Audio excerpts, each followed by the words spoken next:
Second day ko ng regla. As in, second day. Kaya sobrang init ng ulo ko. Sinabayan pa ng pressure, sinabayan pa ng taranta, sinabayan ng kung ano-ano. Tapos ang init ng pukelya ko, ang dami kong hinahanap, yung dalawang assistant ko, iniintindi ibang tao.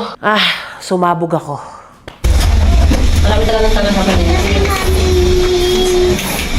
May nakadrito ka na ito mapigilan. Pagbigyan mo na ako. Pagbigyan mo. Pagbigyan. Pagbigyan. Tangina, nire-regla pa ako ngayon.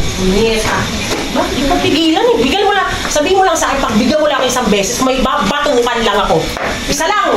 Sino muna? Mami G, tabi. Please. Wait lang. Tabi, Mami G, please. Huwag na. Ang ina, nire-regla ako eh. Mag-napkin ka. Kinuha kasi! Kinuha kasi! Ay, putang ina.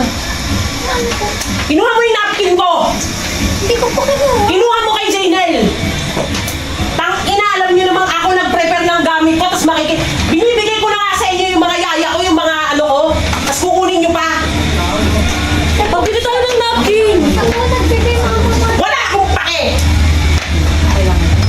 Di ba mapapang? Ay, gigigil ako kanina pa eh. Nag-aasikaso naman ako. babarin ko yung napkin. Tek nyo eh.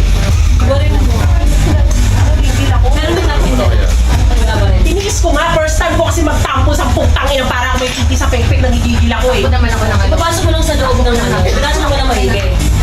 Pero nga lumalabas ngayon ko, kung naiinis ako, Hindi lalabas yung hindi lalabas. Matagal ang tapon stay.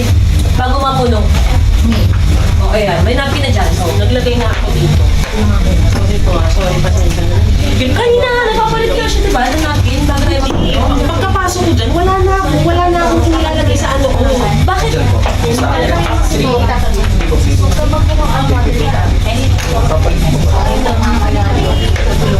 Pag kumuha kayo ng gamit ko, magpaalam kayo sa akin kasi lahat ng nilalagay ko sa bag ko, lahat importante, dinadagdagan ko lang.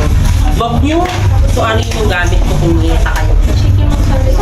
So, parang mapagbigay ako, yaya ko, papahiram ko sa inyo lahat. Pero wag nyo papakialaman ko, nilalagay ko sa pekpek ko.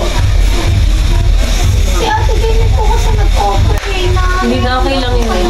Hindi, okay lang yun. Hindi ko naman po alam. Hindi ko naman po papakailangan kung ano po kung sa inyo. Sabi niyo po kasi may extra kayo eh. Wala akong extra panty liner, hiningi ko nga lang kay Papi, dalawang piraso nga nagtatapos siguro. Sige na. Pero may panty liner po ako doon. Pero ka pala, ba't kinuha mo yung panty liner ko? Hindi po yung tapos na pinakasal sa akin. Bakit hindi ka nagtampons? Yun po yung pinagay sa akin na Ate Jenny. Hindi po yung napkin yung Nakatampons ka Isa na lang yun, saan napunta yung isa? may sarili po ako. Ate, ganito May na sarili lang. po ako napkin. Mama Maria, yung pinagay mo po sa akin yung toasties. Dala ko po yun. Those days. Yung pinagay niyo po sa bahay. That's my favorite napkin. Okay, those. Guys, wala na tayo hanapin kung saan napunta yung isang piraso napkin na yun. May hawak ka na, okay na yan. Tsaka na tayo mag-ano. Sige, masisira yung makeup mo, huwag kang umiyak. Okay, ate, kalma na. Kailangan ko lang sigurong i-release. Pressured ako kasi kita yung labas. Pag Kaya lumabas nga. yung napkin mamaya, kapag nag-ano ko sa stick, nakakahiya. Meme na yan. May nakalusot na napkin sa labas na may dugo. Okay, pero okay na yun tayo. Pag yung napkin ka, walang tampons ka na. Nakatampons na ako, nakanapkin pa akong isa. Hindi ka Okay na yan. sanay ata. Hindi ka Hindi ako sanay kasi na ano ko eh. Sobrang lakas pa naman. Sobrang lakas. Second day ko ngayon eh. Sobrang naiiyak ako kasi hindi ko in-expect na mangyayari to. Out of all people, ang unang jumambag pa sa akin ay si Mama Marie. Imagine, ang ganda-ganda ko, tapos pagbibintangan ako, na kinuha ko daw yung para sa puki niya. Ang lala, no? Ano akala mo? Hindi demonyita yung kasama mo sa bahay? Yan ang tunay na may sungay. Kala mo kakampihan ka niyan? Patawa ka?